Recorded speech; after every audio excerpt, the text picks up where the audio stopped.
The Power of Awareness by Neville Goddard. Chapter 7. Attitude.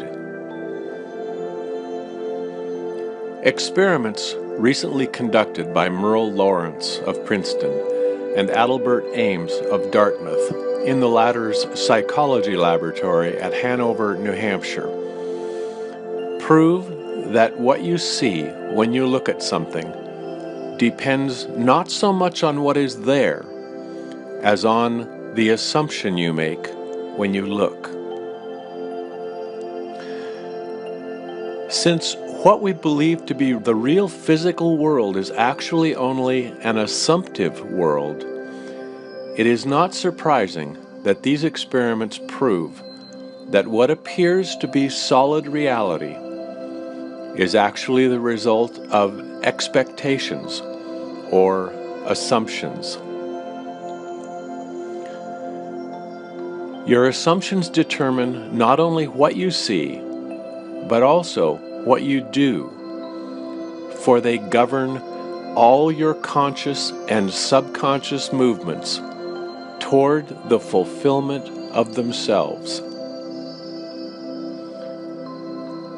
Over a century ago, this truth was stated by Emerson as follows: as the world was plastic and fluid in the hands of God, so it is ever to so much of His attributes as we bring to it. To ignorance and sin it is flint. They adapt themselves to it as they may, but in proportion as a man has anything in him divine, the firmament flows before him and takes his signet and form.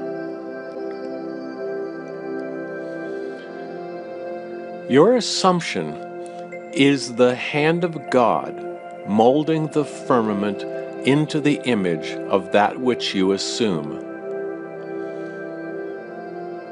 The assumption of the wish fulfilled is the high tide which lifts you easily off the bar of the senses where you have so long lain stranded. It lifts the mind into prophecy in the right full sense of the word, and if you have that controlled imagination and absorbed attention which it is possible to attain, you may be sure that all your assumption implies will come to pass. When William Blake wrote, "What seems to be is, to those to whom it seems to be," he was only repeating the eternal truth. There is nothing unclean of itself, but to him that esteemeth anything to be unclean, to him it is unclean. Romans 14:14.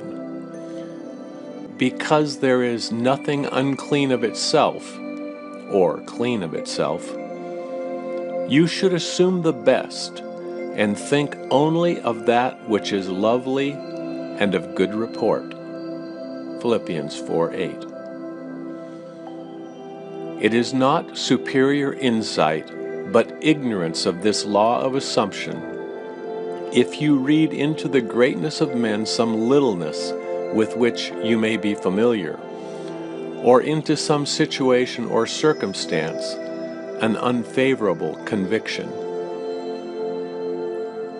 Your particular relationship to another influences your assumption with respect to that other, and makes you see in him that which you do see. If you can change your opinion of another, then what you now believe of him cannot be absolutely true, but only relatively true. The following is an actual case history illustrating how the law of assumption works. One day, a costume designer described to me her difficulties in working with a prominent theatrical producer. She was convinced that he unjustly criticized and rejected her best work, and that often he was deliberately rude and unfair to her. Upon hearing her story, I explained that if she found the other rude and unfair, it was a sure sign that she herself was wanting, and that it was not the producer, but herself that was in need of a new attitude. I told her that the power of this law of assumption and its practical application could be discovered only through experience, and that only by assuming that the situation was already what she wanted it to be could she prove that she could bring about the change she desired. Her employer was merely bearing witness, telling her by his behavior what her concept of him was.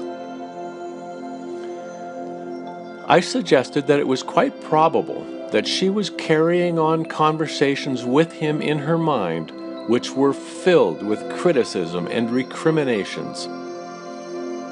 There was no doubt but that she was mentally arguing with the producer, for others only echo that which we whisper to them in secret. I asked her if it was not true that she talked to him mentally, and if so, what those conversations were like. She confessed that every morning on her way to the theater she told him just what she thought of him in a way she would never have dared address him in person. The intensity and force of her mental arguments with him automatically established his behavior toward her. She began to realize that all of us carry on mental conversations, but unfortunately, on most occasions, these conversations are argumentative. That we have only to observe the passerby on the street to prove this assertion. That so many people are mentally engrossed in conversation, and few appear to be happy about it. But the very intensity of their feeling must lead them quickly to the unpleasant incident they themselves have mentally created, and therefore must now encounter. When she realized what she had been doing, she agreed to change her attitude and to live this law faithfully by assuming that her job was highly satisfactory and her relationship with the producer was a very happy one.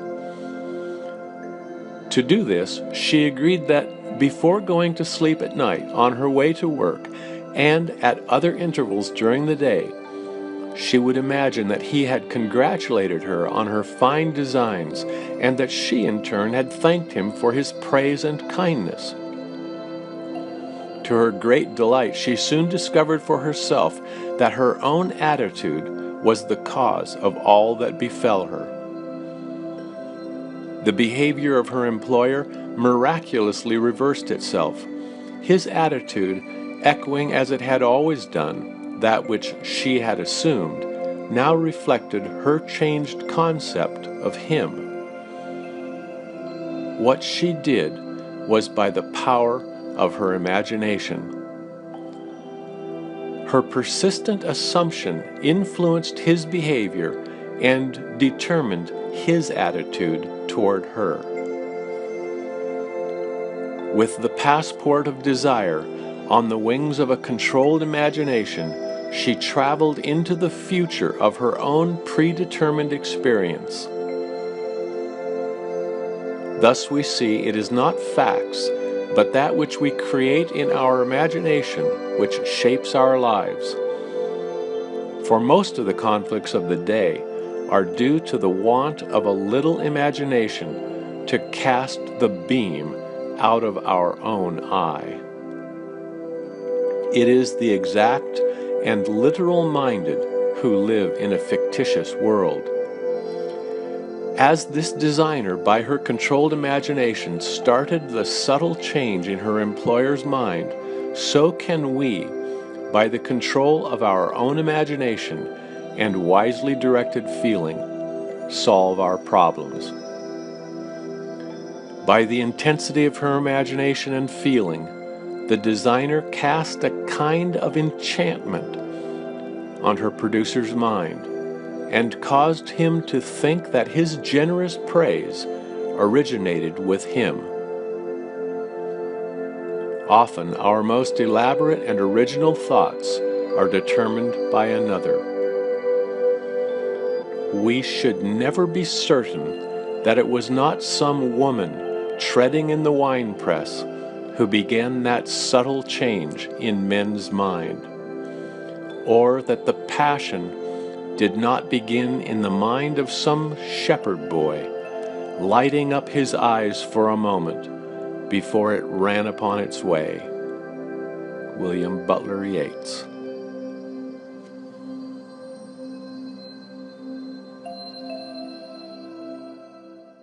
Thanks for being with us today. My goal is to give you value with every lesson. If you would like us to notify you every time a new lesson is ready, click subscribe below, then turn on notification. I look forward to seeing you again soon. Thanks.